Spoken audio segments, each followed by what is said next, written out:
అందరికీ welcome back to be memorable channel. So today recipe is kushka pulao rice. So start చేసేద్దాం. ముందుగా cooker తీసుకొని దాంట్లో ఆయిల్ పోసేసుకొని లవంగ, ఇలాచి, యాలకు అండ్ ధనియా, బండ పువ్వు, బిర్యానాకు, మిర్చి వేసేసుకొని కొద్దిగా కరివేపాకు, పసుపు వేసుకొని తర్వాత ఆనియన్స్ వేసుకోవాలి.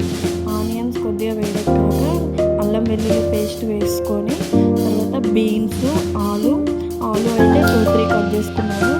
సో నా దగ్గర ఆలు, బీన్స్ ఇవే ఉండే, సో దాంతో ప్రిపేర్ చేస్తున్నాను. తర్వాత కొద్దిగా వేగాక సాల్ట్ వేసేసుకొని కొద్దిగా మూత పెట్టేసుకొని కొద్దిగా ఆలు ఉడికిన తర్వాత మిర్చి పౌడర్ అండ్ ధనియా powder and biryani masala powder వేసుకొని మిక్స్ చేసేసుకోవాలి.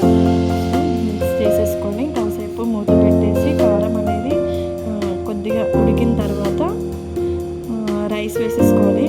సో రైస్ వేసుకొని లాస్ట్లో అయితే టమాటో వేసుకోవాలి. టమాటో అయితే 1 తీసుకున్నాను. టమాటో వేసేసుకొని మంచిగా మిక్స్ చేసుకోవాలి.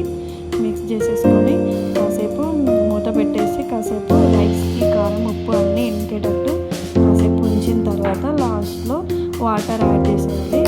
వాటర్ అయితే అంటే నేను 2 కప్స్కి 4 కప్స్ వాటర్ అలా తీసుకున్నాను. సో వాటర్ పోసేసుకొని కొద్దిగా మరిగే వరకు ఉంచి లాస్ట్లో కొత్తిమీర వేసుకున్నాను. కొత్తిమీర వేసేసుకొని విజిల్కి పెట్టేశాను. సో విజిల్ అయితే 1 విజిల్ వస్తే సరిపోతుంది. సో 1 విజిల్ రాగానే వేడి వేడి kushka pulao rice ready. Thank you. Subscribe to be memorable channel.